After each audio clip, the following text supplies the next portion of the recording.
चंदन, ओ चंदन बेटा, कहाँ है बेटा? ये मटके उठवाने में जरा मेरी मदद कर देता। अरे किससे आवाज लगा रहे हो? चंदन मुखिया जी के घर गया हुआ है। बोल रहा था उनके बेटे किशोर ने गांव के सब बच्चों को अपने घर बुलाए हैं।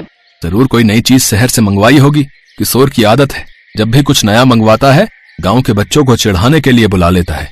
अब चंदन देखना, आते ही कोई फरमाइश रख देगा। वो आ गया। माँ बापू, आपको पता है किशोर ने हवेली में इतने बड़े बड़े 4 एसी लगवाए हैं। उसके कमरे का एसी तो मानो ऐसा चल रहा था जैसे बर्फ की सिल्ली पर बैठे हो। बापू काश हम भी एसी में रह पाते, इतनी गर्मी पड़ रही है। एसी के अलग ही मजे हैं। बेटा, हमारी इतनी गुंजाइश नहीं कि हम मुखिया जी की तरह घर में एसी लगवा सकें। किशोर भी ना तुम लोगों को न जाने घर पर क्यों बुला लेता है। उसे पता है कि हम गरीबों की इतनी हैसियत नहीं है कि हम उसके जैसी जिंदगी जी सके। तू मत जाया कर किशोर के घर। अच्छा, मैं घड़े बेचने जा रहा हूँ, थोड़े घड़े बनाने बाकी हैं, वो तू बना लेना।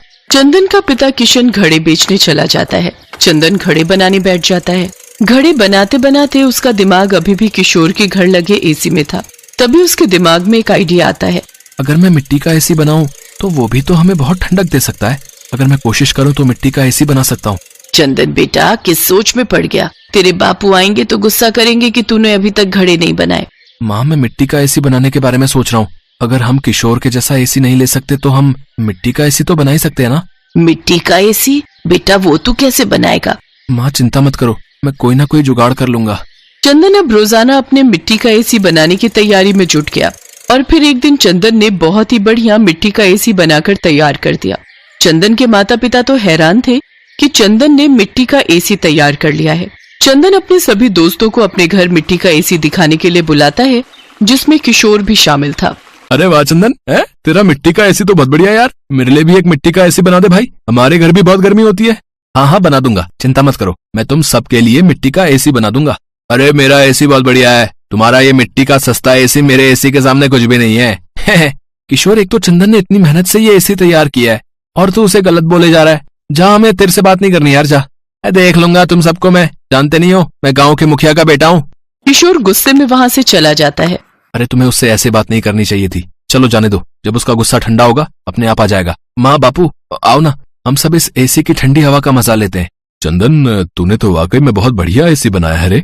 ये तो बहुत ठंडक दे रहा है, पूरा कमरा ठंडा हो गया है भाई। ठीक कह रहे हो, हमारा चंदन सचमुच बहुत दिमाग वाला है। पड़ोस के सारे लोग अब इससे ही ऐसा एसी बनाने के लिए कह रहे हैं। हाँ माँ, मैं सबके लिए बना दूंगा, कम से कम गर्मी में सबको परेशानी तो नहीं होगी।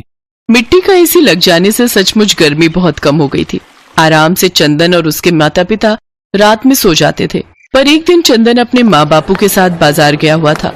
जब वो वापस लौटा तो उसने देखा उसके घर की खिड़की खुली हुई है और उसका मिट्टी का एसी टूटकर बिखरा पड़ा है। माँ बापू, ये क्या हो गया? हमारा एसी किसने तोड़ दिया? हमारे घर में कौन आ सकता है?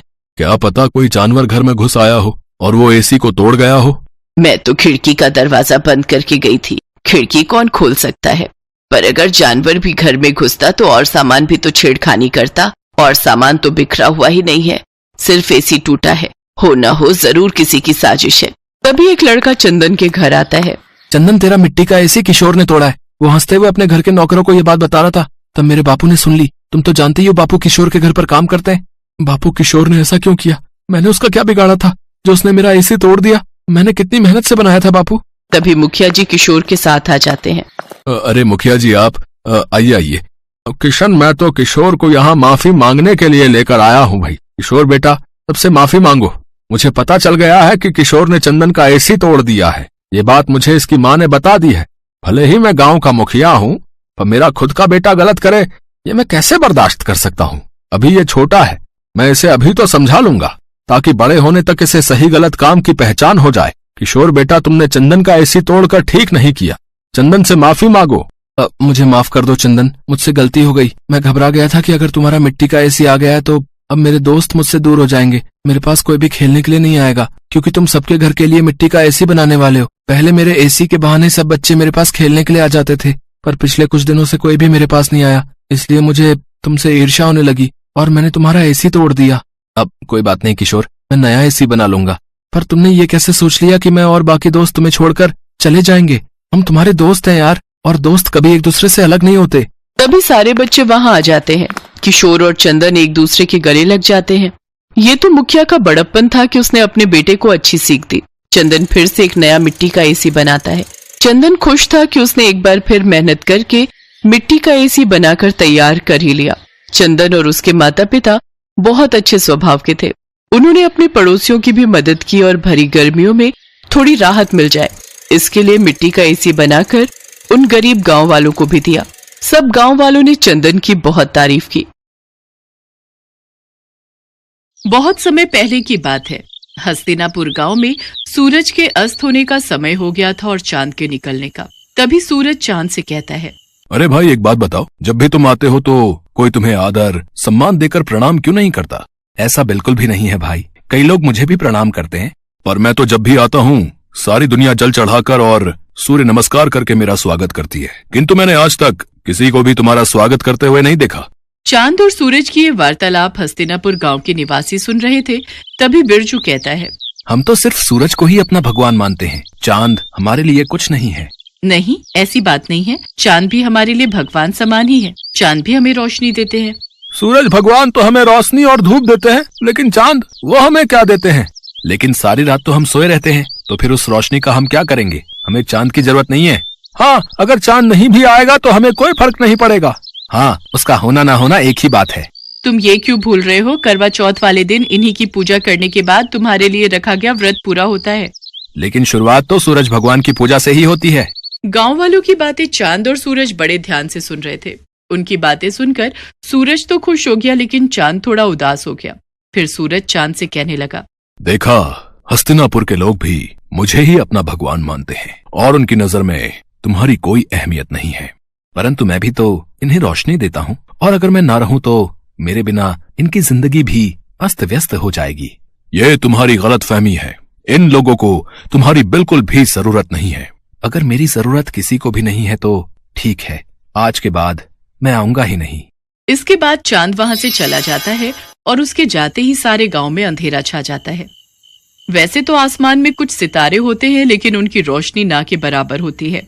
लेकिन अंधेरा इतना ज्यादा होता है कि किसी को भी कुछ दिखाई नहीं देता। हस्तिनापुर गांव में बुआई का समय शुरू हो गया था, इसीलिए किसानों को सुबह जल्दी उठकर खेतों में जाना होता है। लेकिन चांद के ना होने से बाहर घनघोर अंधेरा होता है। अरे उमा, जल्दी से उठ जाओ, आज खेत की बुआई करने जाना है। जल्दी से उठ जाओ, वरना देर हो गई तो बाहर धूप बहुत तेज हो जाएगी, फिर खेतों में काम करना मुश्किल हो जाएगा। हाँ, बुआई के लिए तो जाना है, पर अभी बाहर बहुत अंधेरा है। आप भी सो जाओ जी, और मुझे भी सोने दो। मुझे लगता है बाहर सुबह होने वाली है, अब हमें चलना चाहिए। वो तो आप सही कह रहे हो जी, पर बाहर इतना अंधेरा है कि हम जाएंगे कैसे? ठीक है, फिर बाद में ही चलते हैं। इसके बाद दोनों सुबह का इंतजार करने लगे। फिर जब सुबह हुई तो दोनों खेतों के लिए निकल पड़े। लेकिन थोड़ी ही देर में सूरज सर पर आ गया और खेत में काम करना मुश्किल हो गया। बहुत गर्मी हो रही है जी, चलो घर चलते हैं, कल सुबह जल्दी आकर काम कर लेंगे। हाँ, तुम सही कह रही हो, इस भयानक गर्मी में तो हालत खराब हो गई। अगले दिन जब दोबारा काम के लिए उठते हैं तो बाहर बहुत अंधेरा होता है, और बाद में जब काम पर जाते हैं तब तक तेज धूप हो जाती है। इस समस्या से परेशान होकर पवन सूरज भगवान से कहता है, हे सूर्यदेव, अगर आप रात को भी उपस्थित रहें तो हमें कभी भी चांद की जरूरत नहीं पड़ेगी और हम केवल आपकी ही पूजा करेंगे। अरे जल्दी से खाना बना दो, मुझे बहुत तेज भूख लगी है, नींद आ रही है, सोना भी है। लेकिन अभी तो दिन हो रहा है जी, क्या अभी से खाना बना दूं? हाँ, मुझे लगता है आज शाम नहीं होगी। तुम जल्दी से खाना बना दो, मुझे बहुत भूख लगी है। अच्छा ठीक है, बना देती हूँ। फिर दोनों खाना खा लेते हैं, लेकिन तब भी रात नहीं होती और दोनों सोने के लिए चले जाते हैं। बहुत गर्मी हो रही है, बिल्कुल भी नींद नहीं आ रही। ऐसा करता हूँ, जाकर नहा लेता हूँ। इसके बाद पवन नहाने चला जाता है। नहाने के बाद भी बहुत गर्मी हो रही है। तभी बाहर शोर होता है। पवन और उमा बाहर निकलकर देखते हैं तो बिरजू का बेटा बिट्टू बेहोश पड़ा हुआ था। क्या हो गया मेरे बच्चे, कोई जल्दी से पानी लाओ। फिर उमा जल्दी से पानी लाकर बिट्टू के मुंह पर छिड़काव करती है। कुछ ही देर में बिट्टू होश में आ जाता है। लगता है दिन रात धूप लगने की वजह से ये बेहोश हो गया था। इसके बाद सभी सोने के लिए चले जाते हैं, लेकिन गर्मी की वजह से किसी को भी नींद नहीं आ रही थी। सारी रात लोगों की ऐसे ही कट जाया करती। इतनी गर्मी में तो हम लोग मर ही जाएंगे। काश सूरज ढल जाता तो इतनी गर्मी नहीं होती और हम लोग चैन से सो पाते। चुप रहो तुम, थोड़ी सी गर्मी सहन नहीं कर सकती। ऐसे ही एक हफ्ता बीत जाता है, लेकिन हस्तिनापुर के लोग बिल्कुल भी चैन से नहीं सो पाते। और देखते ही देखते कई लोगों की तबीयत बिगड़ने लगती है। ये सब तुम्हारे कारण ही हो रहा है। ना तो तुम चांद का अपमान करते और ना तो वो यहाँ से जाते। इसके बाद पवन बाहर जाकर सूर्यदेव से प्रार्थना करता है। हे सूर्य देवता, अब से आप केवल दिन में ही रहिए। हम आपकी गर्मी सहन नहीं कर पा रहे हैं। रात को हमें चांद की ही जरूरत है। इसके बाद पवन और सभी गांव वाले चंद्रदेव को पुकारने लगते हैं। हे चंद्रदेव, हमें माफ कर दीजिए। हमें आपकी भी उतनी ही जरूरत है जितनी सूरज की। हाँ चंद्रदेव, जहाँ दिन सूरज के बिना अधूरा है वहीं रात आपके बिना अधूरी है। अब से हम आपकी भी उसी तरह पूजा करेंगे जिस तरह सूर्यदेव की करते हैं। ठीक है, मैं रात में तुम लोगों को रोशनी देने के लिए फिर से उपस्थित रहूंगा। मुझे माफ कर दो मेरे भाई।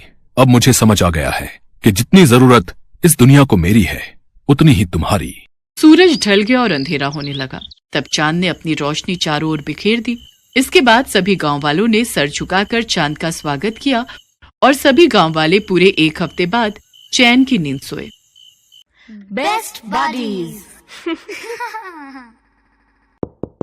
Hello friends, thanks for watching this video. अगर आपको ये वीडियो पसंद आया है तो प्लीज लाइक, सब्सक्राइब, कमेंट्स करें इस वीडियो पर और हाँ, शेयर करना भी ना भूलें। और भी मजेदार वीडियो देखने के लिए नीचे दिए गए बेल आइकॉन को दबाएं। देखते रहिए बेस्ट बडीज।